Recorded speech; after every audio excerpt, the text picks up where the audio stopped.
bam, I just come right in and finish it. It's a fatal thrust. Whack, just come right in.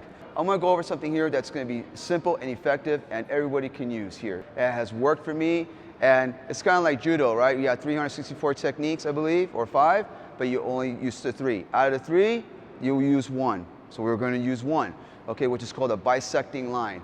It's simple, efficient, and it works. So he's gonna give me a deliberate thrust. What I've been doing is called a bisecting line. This is the bisecting line, okay? Naturally, the human body, when it thrusts, it's going to curve, right? Because our arm goes at a 45 degrees and we're going to swing.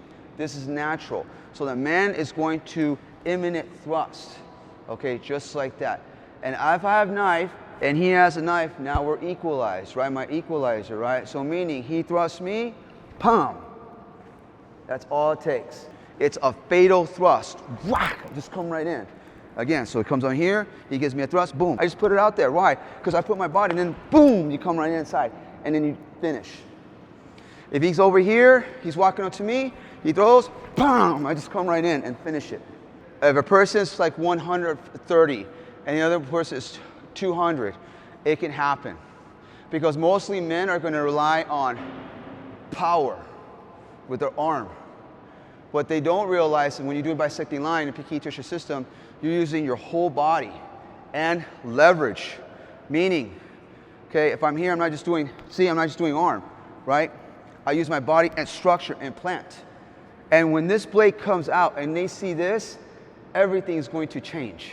Nobody's want to get stabbed and cut.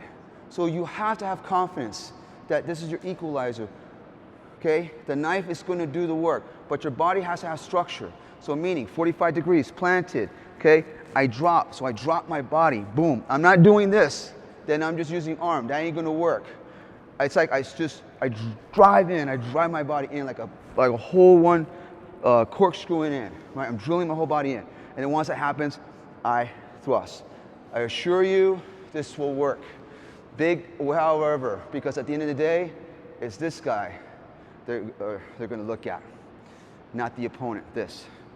So they forget about all this. So my specialty is, I've been 12 years in the United States Army. Of that, I was in 75th Ranger Regiment, okay? And primarily, we're a direct action unit, which we teach on offensive and counteroffensive measures, okay? I'm not a self-defense instructor, I'm an offensive instructor. So what I teach here is primarily for special operations and commandos and contractors.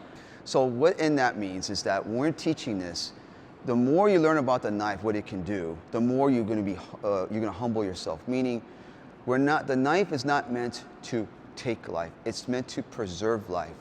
Why? Because when you learn these things that I'm teaching you, then you start to look reality like, oh my gosh, can I really do this? I'm learning something that it can take away of a human life, right? We don't want that.